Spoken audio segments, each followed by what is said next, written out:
সরকারের কোনো উপদেষ্টাই কোনো রাজনৈতিক দলের প্রতি পক্ষপাতমূলক আচরণ করছে না, বরং সবাই নিরপেক্ষ, এমন দাবি করে প্রধান উপদেষ্টার প্রেস সচিব শফিকুল আলম বলেছেন, কেউ পদত্যাগ করবে কিনা তা ক্যাবিনেট কিংবা তাদের নিজস্ব সিদ্ধান্ত। দুই ছাত্র উপদেষ্টাকে সরকার পদত্যাগ করতে বলেছেন কিনা তা জানেন না বলেও মন্তব্য তার। মঙ্গল ও বুধবার প্রধান উপদেষ্টা ডক্টর মোহাম্মদ ইউনূসের সাথে রাষ্ট্রীয় অতিথি ভবন যমুনায় বৈঠক করে বিএনপি, জামায়াত ও এনসিপি। নির্বাচন এবং রাজনীতির সমসাময়িক নানা বিষয়ে আলোচনা হয় সেখানে। পরে রাজনৈতিক নেতাদের বক্তব্যে উঠে আসে সরকারে থাকা বিভিন্ন উপদেষ্টার রাজনৈতিক সম্পৃক্ততার বিষয়টি। দাবি ওঠে, নির্বাচনের আগে পদত্যাগ করতে হবে তাদের সবাইকে।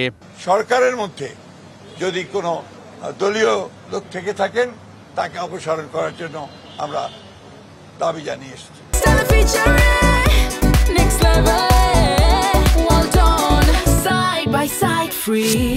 পরিষদে যাদের বিরুদ্ধে এই সংশ্লিষ্টতাগুলো রয়েছে রাজনৈতিক দলীয় পক্ষপাতের, তাদের বিষয়ে যাতে প্রধান উপদেষ্টা সিদ্ধান্ত নেন।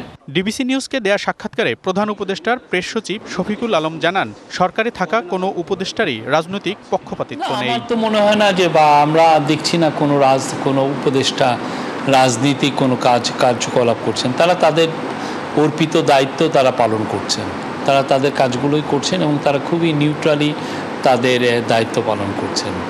আমরা কোনো উপদেষ্টাকে আমরা মনে করি না তারা পক্ষপাতদুষ্ট, তারা কোনো পলিটিক্যাল পার্টির সাথেই, সব পলিটিক্যাল পার্টিকেই তারা তাদের আমাদের ইন্টারিম গভর্নমেন্টের অংশীজন মনে করেন, আর তারা তাদের কাজগুলো খুবই নিউট্রালি আনবায়াসড কাজ করছেন।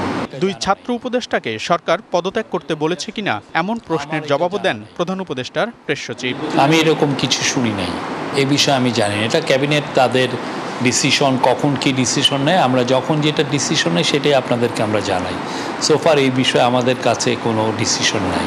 সকল প্রস্তুতি নেওয়া হয়েছে জানিয়ে যথাসময়ে নির্বাচন অনুষ্ঠিত হবে বলেও উল্লেখ করেন শফিকুল আলম। আমাদের চিফ অ্যাডভাইজার অনেকবার বলেছেন, এটা নতুন না, আমাদের অ্যাডভাইজার মহোদয়রা বলেছেন, সবার একই কথা, ইলেকশন ফেব্রুয়ারির প্রথমার্ধে হবে এবং কোনো শক্তি নেই ইলেকশনকে পিছানো। মনিরুল সোহাগ, ডিবিসি নিউজ, ঢাকা।